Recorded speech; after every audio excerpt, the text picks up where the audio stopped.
Mesin mobil, apakah model sedan atau station wagon, yaitu unit mesin dan kelengkapan. Sedang unit mesin mempunyai 4 komponen pada kepala silinder. Blok silinder sebagai bentuk dasar kerja mesin biasanya terbuat dari bahan besi tuang. Belakangan banyak digunakan campuran aluminium. Selain mengurangi berat, dimaksud mempercepat transfer panas, sehingga mesin direncanakan dengan perbandingan kompresi lebih tinggi dan tenaganya meningkat.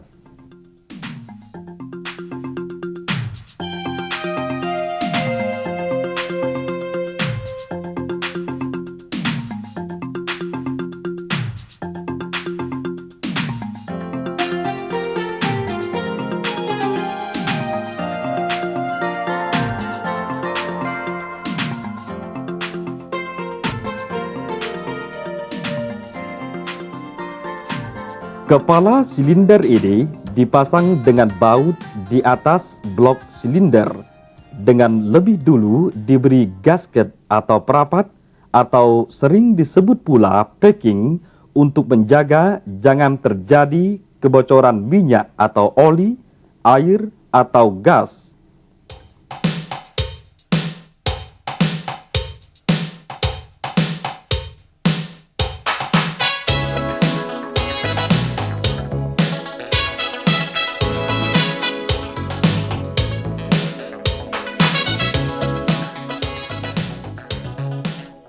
Kepala silinder ini mempunyai 3 fungsi sebagai berikut.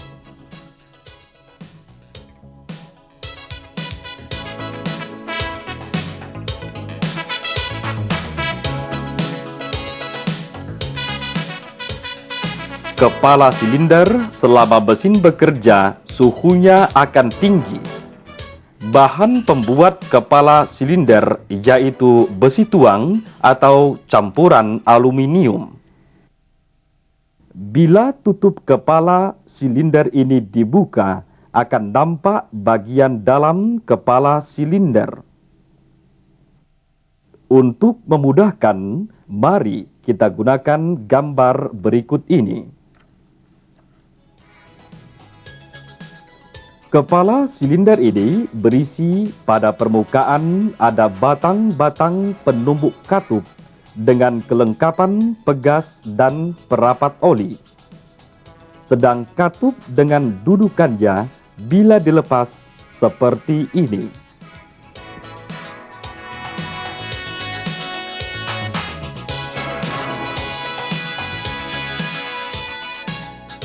Kepala silinder juga mempunyai saluran masuk dan saluran buang. Bila dipandang dari arah bawah, nampak bagian kepala silinder yang penting, yaitu ruang bakar, saluran air, dan saluran oli.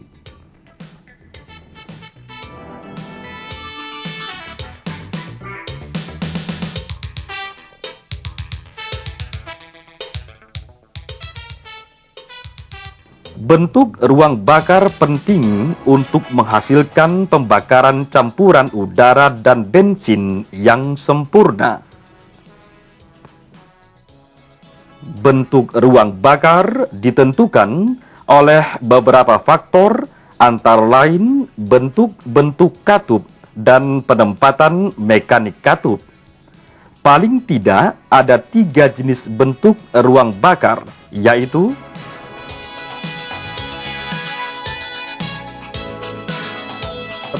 pertama, ruang bakar permukaannya kecil, sehingga panas yang hilang mempunyai daun katup yang lebar, maka pengisiannya efisien dan lebih sempurna. Kedua, ruang bakar baji atau pasak. Bentuk ini, katup-katupnya agak miring sekitar 10 derajat, sehingga mempunyai aliran gas yang lebih lembut dan mudah mengalir baik masuk maupun keluar silinder. konstruksi mekanik katup-katupnya lebih sederhana. Yang ketiga, ruang bakar bak mandi. Bentuknya yang seperti bak mandi mempermudah masuknya campuran gas yang lalu berpusar dan proses pembakaran jadi sempurna. Ruang bakar bentuk ini mudah pembuatannya dan murah.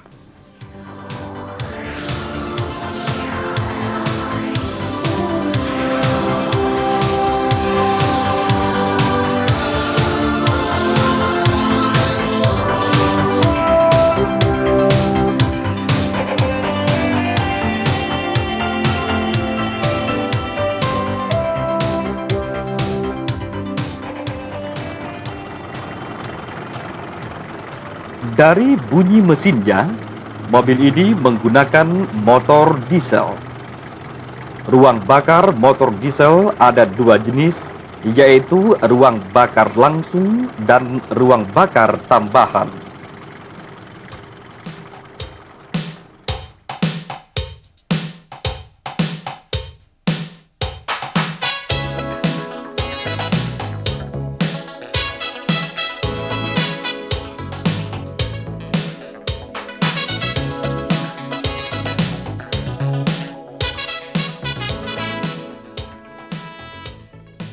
Ruang bakar langsung motor diesel ada tiga bentuknya, yaitu bentuk hati, bentuk setengah bola, dan bentuk bola.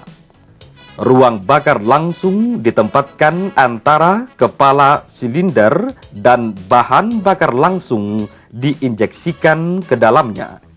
Bentuk nozzle dan arah injeksi bahan bakar merupakan faktor yang amat menentukan. Kelebihan ruang bakar langsung yaitu 1. Efisien panas lebih tinggi, bahan bakar hemat. 2. Start mudah dilakukan pada waktu mesin dingin tanpa alat bantu atau alat pemanas. Ketiga, cocok untuk mesin-mesin baru. Kelemahannya yaitu 1. Membutuhkan bahan bakar yang berkualitas baik. 2. Membutuhkan tekanan injeksi yang lebih tinggi.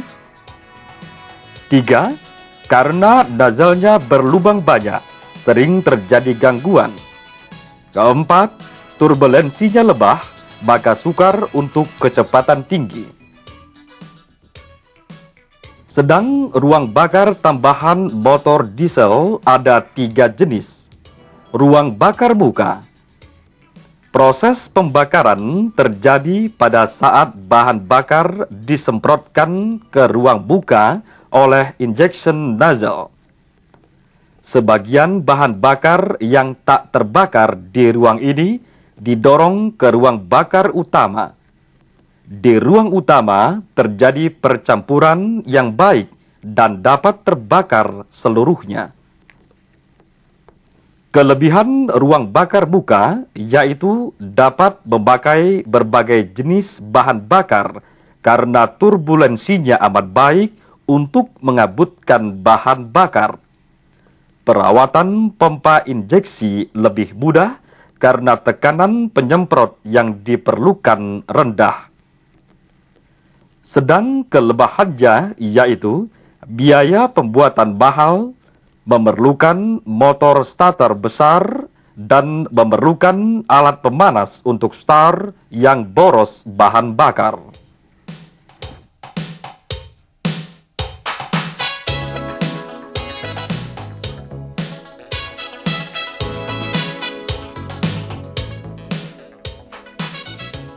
Ruang bakar pusar motor diesel bila udara dikompresikan berbentuk bundar dan masuk ke dalamnya membuat aliran turbulensi. Bahan bakar diinjeksikan ke dalam udara turbulensi dan terbakar di ruang bakar pusar.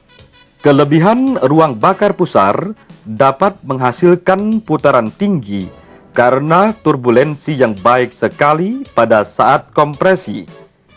Gangguan pada nozzle berkurang karena digunakannya nozzle tipe pin. Sedang kelemahannya, konstruksi kepala silinder rumit dan pemakaian bahan bakar boros. Bahan bakar yang disemprotkan langsung masuk ke sel udara dan terbakar di ruang bakar utama. Kelebihan ruang bakar ini yaitu bunyi mesin lebih lembut karena pembakaran terjadi berangsur-angsur, mesin mudah dihidupkan, gangguan nozzle pun kecil. Kelemahannya yaitu saat injeksi bahan bakar mempengaruhi kemampuan mesin. Lalu temperatur gas buang amat tinggi karena pembakaran berlanjut amat lama. Bahan bakar yang digunakan juga boros.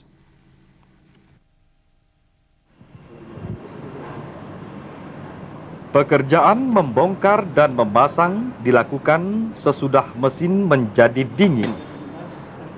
Untuk melepas kepala silinder, tentu saja harus dilakukan dengan melepas komponen-komponen lainnya lebih dahulu.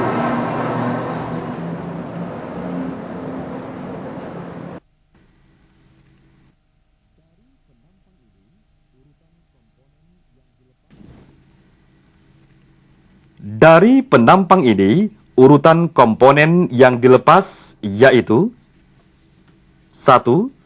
Pelat belakang kepala silinder. 2. Pipa bahan bakar dan selang vakum.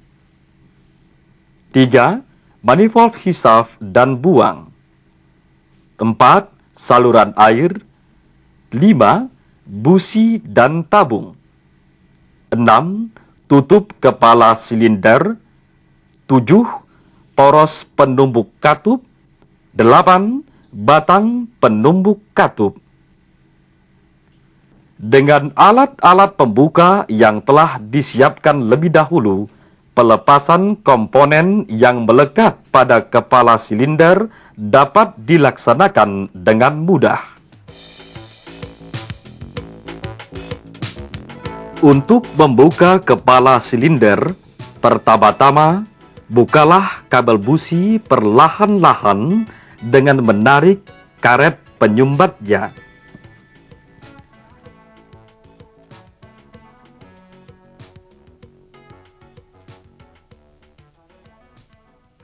Langkah kedua, kendorkan baut penumbuk secara bertahap.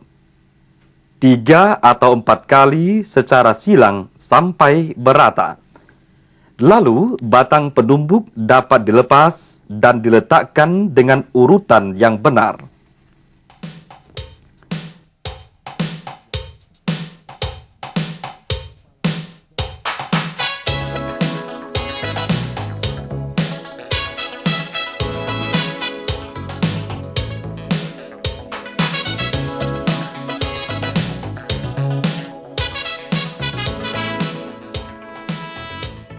Selanjutnya, kendorkan baut-baut kepala silinder secara bertahap 2-3 kali menurut urutan silang.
Untuk membuka katup, gunakan SST.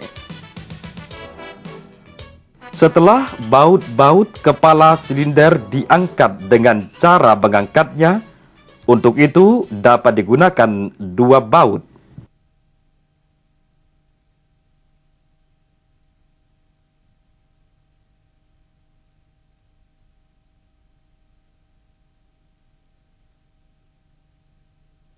Tekan pegas katup dengan SST, lalu buka kunci penahan pegas.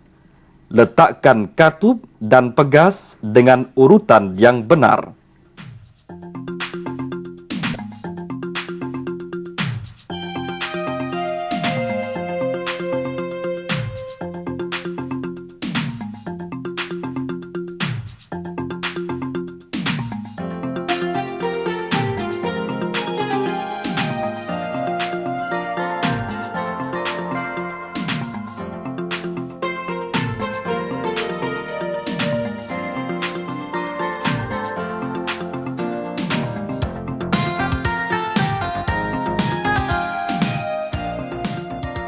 Bila sulit mengangkat kepala silinder, jangan menggunakan obeng pipih di antara kepala mesin lalu diungkit. Bila kepala silinder sulit dilepas, jangan gunakan obeng untuk mengungkit. Ini cara yang salah. Adapun cara yang benar yaitu pukullah dengan palu plastik atau kayu. Sesudah dipukul, kemudian diangkat dengan menggunakan 2 baut.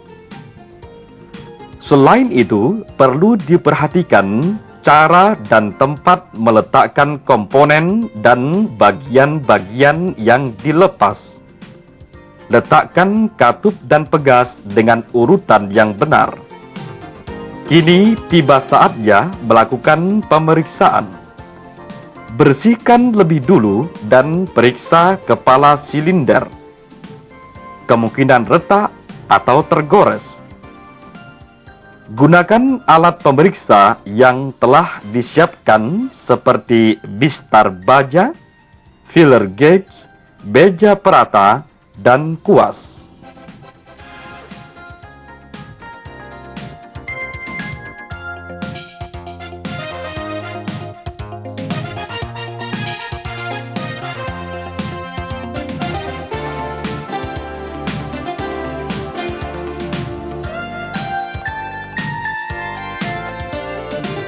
Cara memeriksa kebengkokan kepala silinder.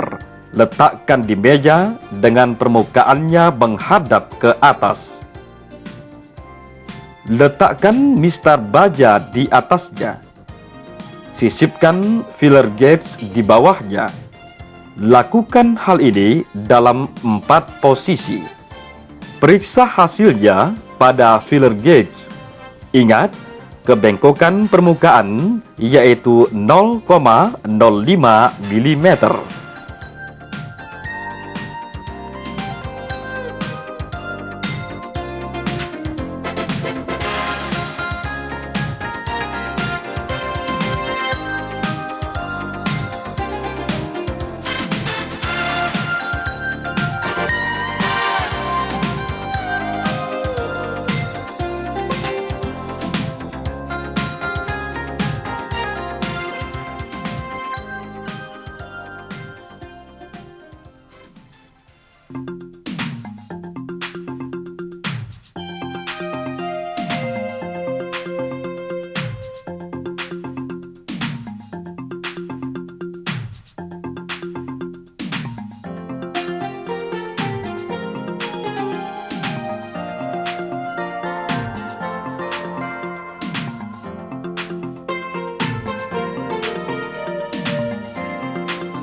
Untuk mengetahui retakan yang halus atau kebocoran kepala silinder dapat dilakukan dengan dua macam.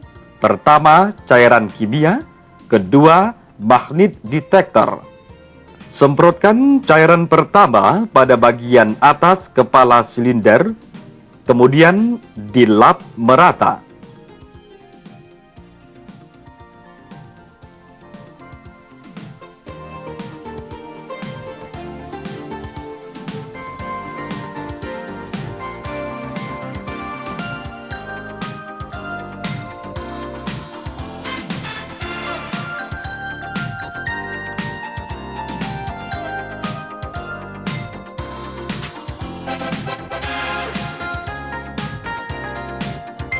Selanjutnya, semprotlah dengan cairan yang kedua. Kemudian, perhatikan garis yang terbentuk oleh cairan tersebut. Berarti kepala silinder retak.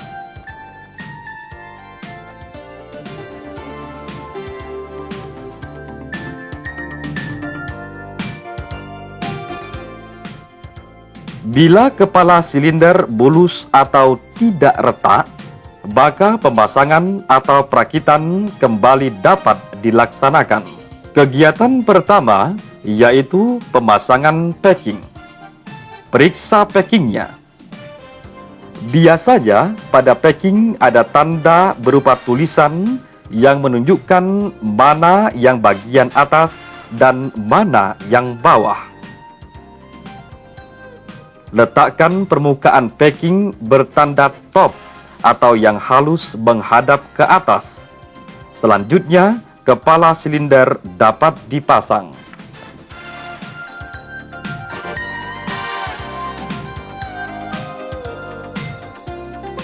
Lakukan pemasangan dengan hati-hati.